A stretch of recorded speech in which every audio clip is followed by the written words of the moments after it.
El presidente ruso, Vladimir Putin, quiere mostrar poder en Latinoamérica, dice al navío María Jiménez, profesora de ciencia política e investigadora en la Universidad de Oxford. De ahí que sus militares pululen por Venezuela desde hace 2 semanas. De ahí la carta que el Parlamento ruso envió a Colombia este martes. De ahí que todo esto se produzca a escasos días de la reunión de la OTAN en Washington. A Rusia lo que le interesa es que se le vea. Hacerse notar, agrega a este diario Alfredo Rodríguez, profesor de Relaciones Internacionales en la Universidad Camilo José Cela.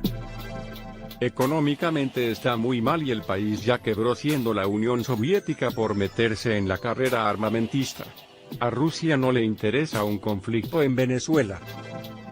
Lo que sí le interesa a Putin es molestar, incomodar, ser una avispa para Estados Unidos en la región. Vladimir Putin no es tonto y aprendió esa lección. Y yo creo que lo está haciendo.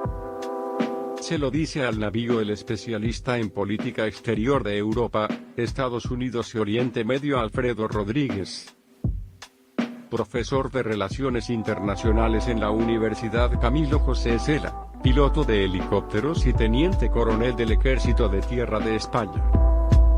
La presencia de militares rusos en Venezuela es el tema del momento.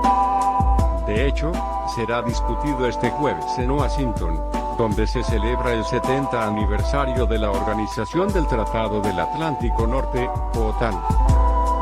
Cabe recordar que a este organismo el propio Putin lo definió como enemigo de Rusia en su famoso discurso en la Conferencia de Seguridad de Múnich en 2007.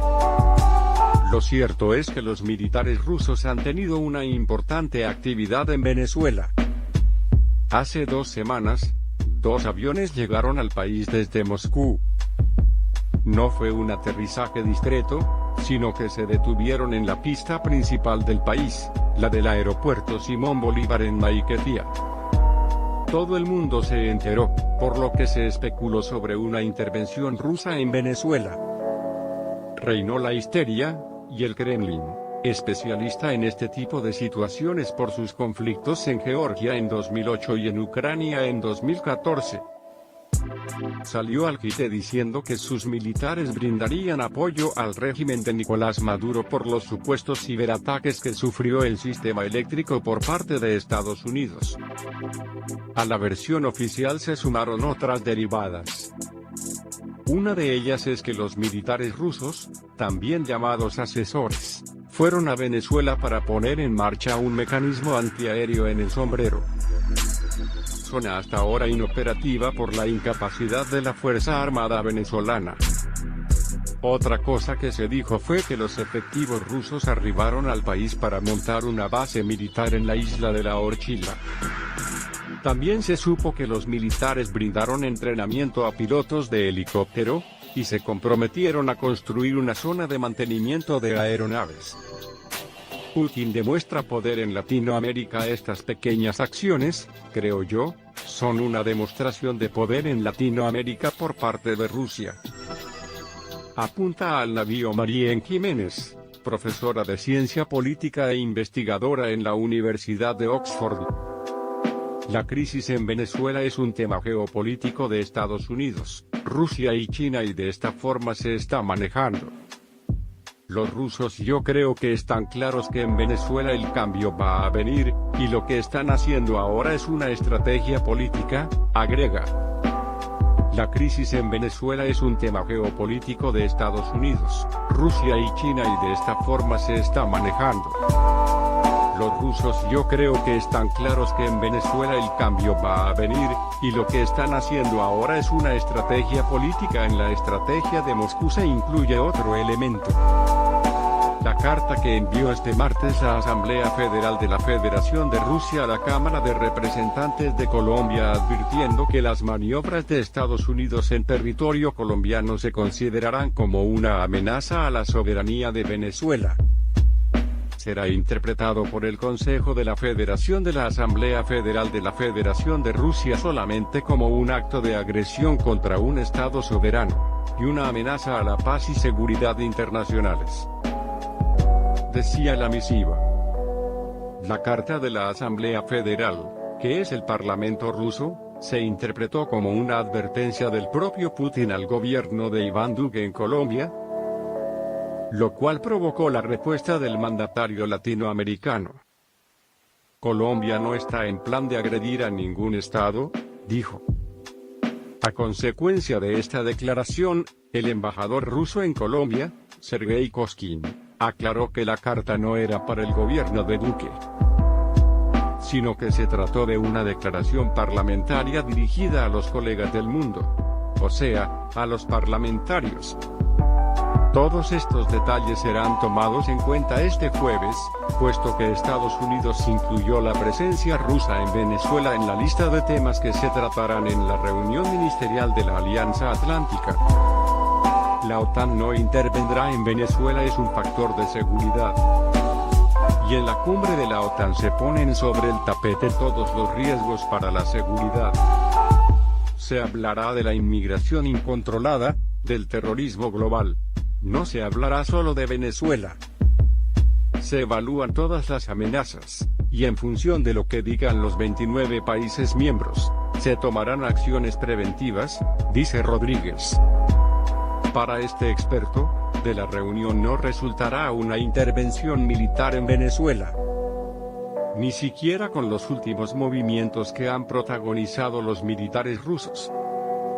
La mayoría numérica en la OTAN es Europa, y esta no quiere que haya acción militar en Venezuela. Como recuerda Rodríguez, la solución militar no le interesa a nadie. Además, el foco de la Alianza Atlántica no es Venezuela, ni a Rusia, ni a Estados Unidos, ni a Venezuela.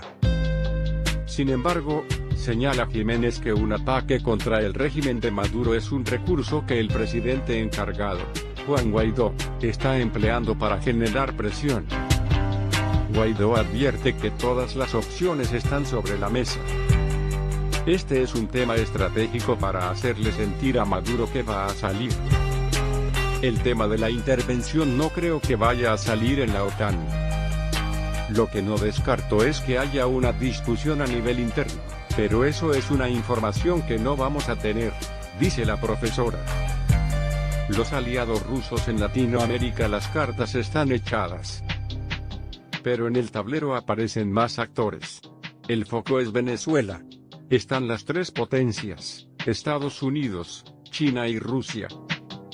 Esta última, aliada a su vez de Cuba y Nicaragua, viejos socios de la época soviética, y países clave en la lucha que Moscú libró contra Washington hace ya medio siglo. Hoy Cuba y Nicaragua apenas significan nada en Latinoamérica.